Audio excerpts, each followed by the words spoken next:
everyone, this is Fantasy-esque, and welcome back to Royal Clan in ClanGen, the Warrior Cats clan generator game. When I left off in the previous episode, we had a pregnancy notice. One of our royal mentors, Scorchmoss, finally managed to conceive with her mate Watergale after many moons of trying and difficulties within their own relationship. Now, one of you lovelies made a very interesting comment a few episodes ago. Vonel went ahead and actually noticed that the dislike that we saw during the matchmaking between, the dislike Watergale had for Scorchmoss, that apparently wasn't something that developed recently. So Vonel went back and actually tried to pinpoint when this happened, and apparently it happened somewhere between Scorchmoss and Watergale being officially paired up in their first mediation session. I don't know if you guys remember, but there were quite a few moons when Buttercup Finn, our matchmaker, was recovering from birth. So during that time, something happened. And between the two of us, we kind of worked out or came to the conclusion that perhaps at the time, because Watergale was interested in Ferntail, the king's right hand, that maybe he was blaming Scorchmoss a little bit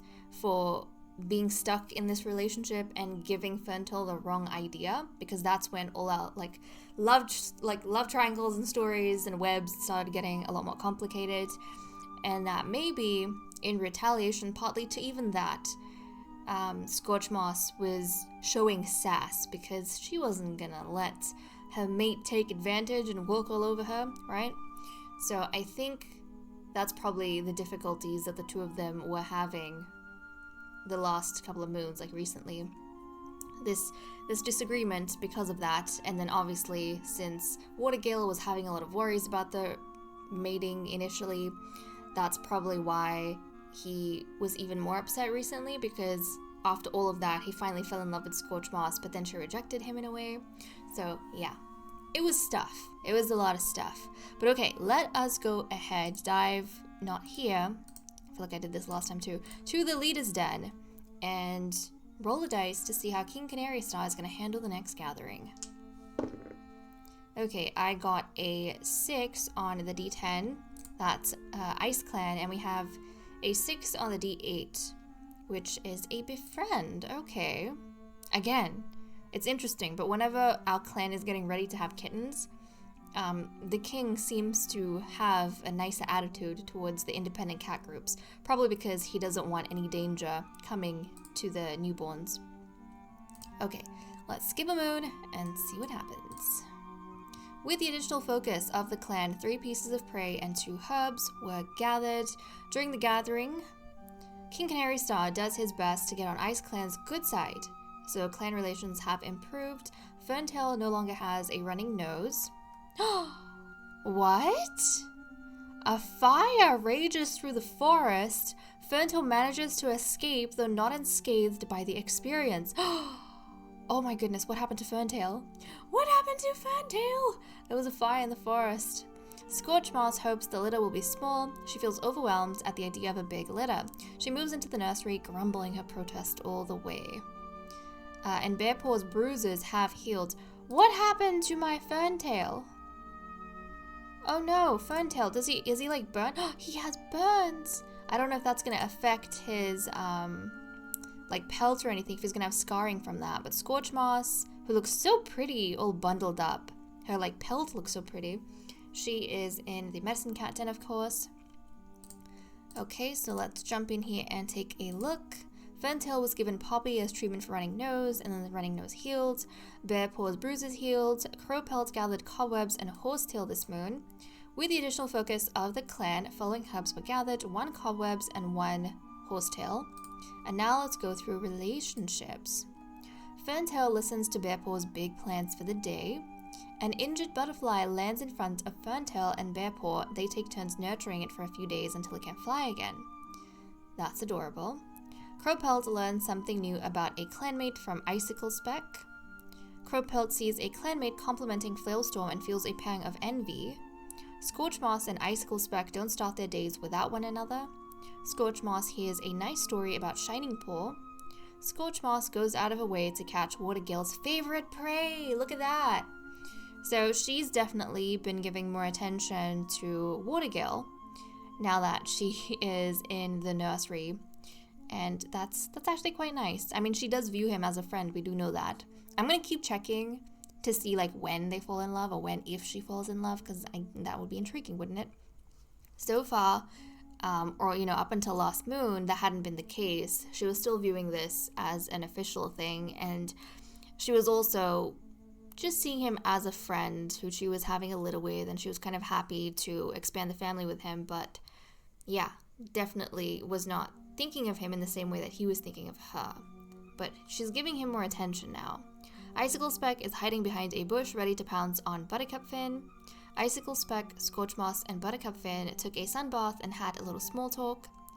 Flailstorm got tricked into doing one of Flairpaw's chores. Flailstorm remembers something nice that Flairpaw did. King Canary Star notices that Flailstorm is always one of the first to volunteer for a difficult task. King Canary Star wishes that a clanmate liked him as much as they like Icicle Speck. Watergill had a dream about King Canary Star. Buttercup Fin won't tell Watergill what she finds so funny. There's something soothing about Ferntail that Smokewater never realized before. I wonder if at this point, Ferntail has gone through the fire and something's happened, and maybe Smokewater, who hasn't been giving Ferntail a lot of attention lately, kind of freaked out in a way that he hasn't freaked out in a while, and he kind of ran to see how Ferntail was doing following the burns, and then after seeing Ferntail, he realized how much soothed he feels when Ferntail is near him. So that's kind of interesting. After the gathering, Smokewater notices that Shining Paw is making sure everyone got home. And also, I didn't mention this before, but earlier on, when Ferntail is listening to Bearpaw's big plans for the day, it would actually be interesting if Ferntail and Bearpaw were the ones out in the forest together. And then they kind of found an injured butterfly. It landed in front of Ferntail and Bearpaw, and maybe a little bit of the butterfly's wings were singed off because of cinders from the fire.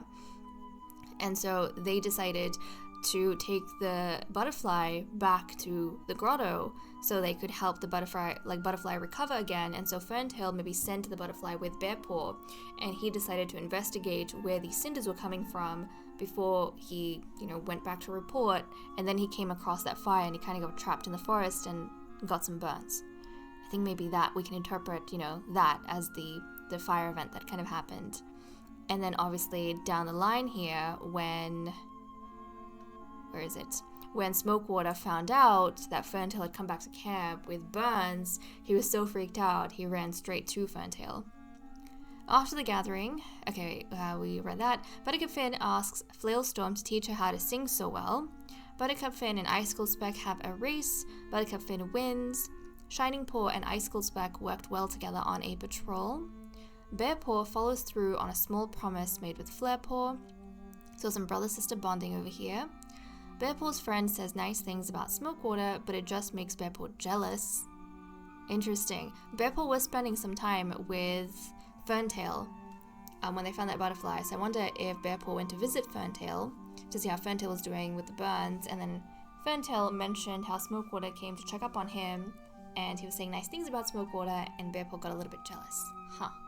Okay, so that's all we have for the events. So let me cut the recording here, and we're going to continue with the cat list. Okay, let's continue with the cat list. We have actually had a change in someone's loyalty. So guys, Scorch Moss is now also one of the cats loyal to King Canary Star. And I was trying to piece together why that may be the case. I think what it comes down to is that Scorch Moss, who is now moved into the nursery and obviously starting to feel even more protective and maternal over her kids, she's seeing how King Canary Star is trying to be a lot nicer to the independent cat groups to try and keep relations peaceful so that the kittens are not endangered by any sort of hostilities. And she obviously, as a mother, is going to appreciate that from the king, that he is not only taking his own litter into consideration, he's taking Scorchmoss's litter into consideration, and therefore he is caring for all the royal bloodlines, not just his. So I think that's really what won over Scorchmoss. Now, in terms of relationships, the only thing that really changed was maybe between Scorchmoss and Watergale, and I think we can dive into matchmaking to check up on these two. So guys, Scorchmoss has finally fallen in love with Watergale. She wasn't in love with him before, but it took moving into the nursery for I think it to really hit her that, oh my goodness, I'm having kittens with Watergale. But also, I think a moon in, now she has started to actually feel like she and Watergale are a family unit.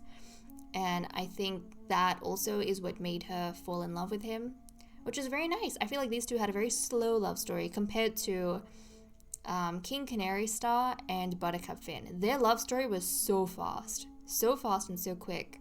Whereas these two, they've had more problems. It took more time for them to get to know one another, get comfortable with one another. And there were way more cats in between them when it came to interests. Whereas for King Canary Star and Buttercup Finn, there was no one else aside from each other.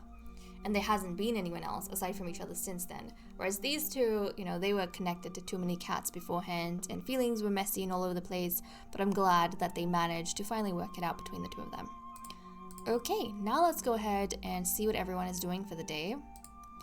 King Canary Star is humming a tune he heard near a two-leg place. Ferntail is craving the taste of fish. Crowpelt declines to eat when prey is low. Is our prey low? I don't think it is. Buttercup Finn is worried Shining Paw is overworking himself. Okay, she's giving some attention to her eldest son for once. Scorchmoss wonders what Smokewater is up to. Interesting. We're gonna have to see what Smokewater's doing. Flailstorm saw a kitty pet rolling around a two-leg garden. Icicle Speck is looking forward to the next gathering. Bearpaw can see how busy his mentor is. Heck yeah, I mean your mentor is, the king himself, so he's gonna be very busy with all sorts of things. Shining Paw is on a walk out in the territory. Flarepaw is bounding through the territory, scaring away all the prey. Watergale has been sleeping a lot more as of late, and Smokewater is wondering if kitty pet life is really so bad. Okay, and who is it? Scorchmoss was, I think, wondering what Smokewater was doing. Fast. I think Smokewater was recently, giving Scorchmoss more attention, but that was a brief thing. I think after the scare with the forest fire, his attention has now, gone back to Ferntail. Scorchmoss was a momentary slip because Ferntail wasn't giving him attention, but as soon as Ferntail was in danger, Smokewater went straight back to him. Okay, so that's all we have for these guys. We need to check out the experience for the cats as well to see which apprentice is doing the best or how they're doing in general, I suppose. Okay, so nothing has changed. Bearpaw has still been keeping his place at the top consistently. Then we have Shining Paw, and Flarepaw, unfortunately, is still lagging behind. So Bearpaw has 32, Shining Paw has 22, and Flarepaw has 17. There is such a huge gap between Bearpaw and Shining Paw, oh my goodness. Oh my goodness. I feel really good for Bearpaw, though, because he went through kitten cough, and that's a big thing. And he survived that, and he wasn't just a weakling cat following his recovery. He actually ended up being, so far, the strongest amongst his litter. He was stronger for having survived kitten cough. But okay, let me cut the recording here now that we're done with the cat list, and we can continue with patrols. Okay, there we go. There was nothing to freak out about when it comes to food, because we currently have 68.5 prey, and we only need 27.5. So let's send out our royal physician first off. See what he gets up to. Crowpelt heads out into the sunshine, padding away from camp in a search for one of the most elusive herbs. Proceed. It takes a full morning of careful searching, but eventually Crowpelt stumbles across one of the catmint plants he remembers from seasons past, and to his delight, it's growing well. Crowpelt avoids taking the flowers, giving the plant the chance to spread catmint seed for the future. So catmint was gathered, and then we are going to have, oh look at that, a big patrol of 6, because 2 of our cats are down, of course. We have Ferntail who's down. So 2 of our mentors are down. Ferntail and also... Oh my goodness, Ferntail's down, and so is Scorchmoth. So 2 of our mentors are down. My goodness. That means, though, that Flarepaw and Shining Paw are going to be under the supervision of their father, King Canary Star, along with their brother, Bearpaw. Okay, and then we have Icicle Speck and Flailstorm in that patrol as well, so let's send them out and see what they get up to. The patrol comes across a down clan apprentice, one of the clans that we have hostilities with, waiting quietly at the border. When the apprentice notices the patrol, they press themselves to the ground, begging to join Royal Clan. But we know how this goes. King Canary Star, if he accepts this apprentice, is only going to accept this apprentice as a member of Servant Clan, to serve Royal Clan, not as a royal. Proceed. Shining Paw is eager to steal a down clan's apprentice right from under their noses. He sticks close to the apprentice on their way back to camp. At first, the clan is unsure, but Shining Paw vouches for Apricot Paw, and he is allowed to join the clan. Apricot Paw joined the clan. Relations with Down Clan have worsened. Okay, so who is this apprentice that is going to be sent to Servant Clan? So this is Apricot Paw. I might change his name. I think I'll change it to Wish Paw. This is Wish Paw, guys, with heather blue eyes, a Sakoke pelt. Let's see, nervous, quick to help, and oddly observant.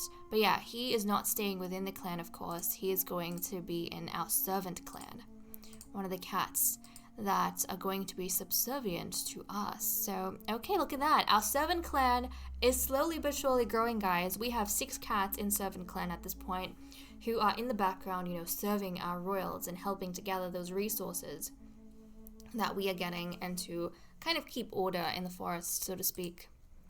So, okay, there we go. And that was what we had for today. And look at how lovely everything looks now that it's green leaf.